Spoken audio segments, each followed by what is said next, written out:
In estate visitare la Sardegna è proprio la stagione ideale.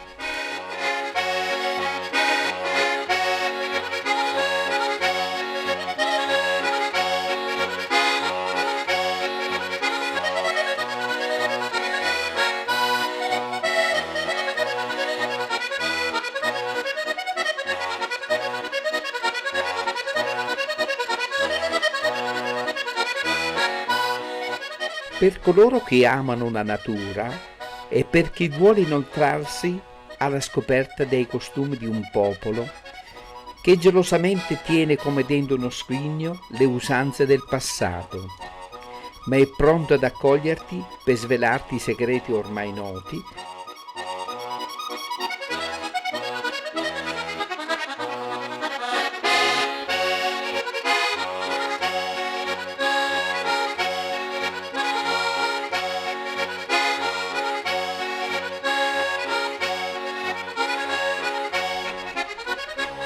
L'umiltà, l'amicizia e la grazia nei gesti ti mette a tuo agio. Tu sei già loro amico prima ancora che conoscano il tuo nome.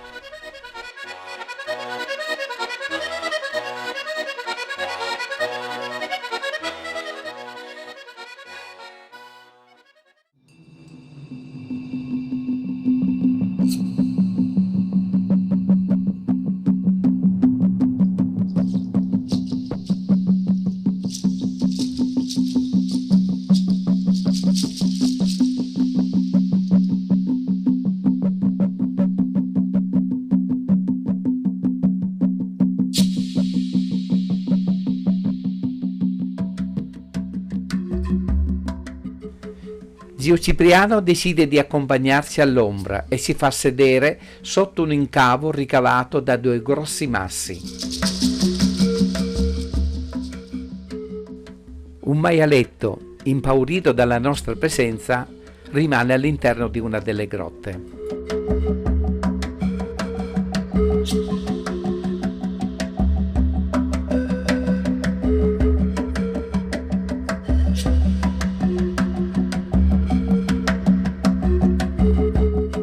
Questi massi sono stati modellati dall'erosione del tempo. Notiamo anche dei tronchi di olivastro che coraggiosamente si fanno spazio in mezzo agli anfratti delle rocce per poi diventare prigionieri perenni.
E così, per intrattenerci ancora un po', zio Cipriano ci racconta qualche storia raccontata a sua volta da suo nonno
E così per qualche minuto ci siamo fatti trasportare felicemente dalla magia di questo luogo incantato chiamato appunto Iloghe.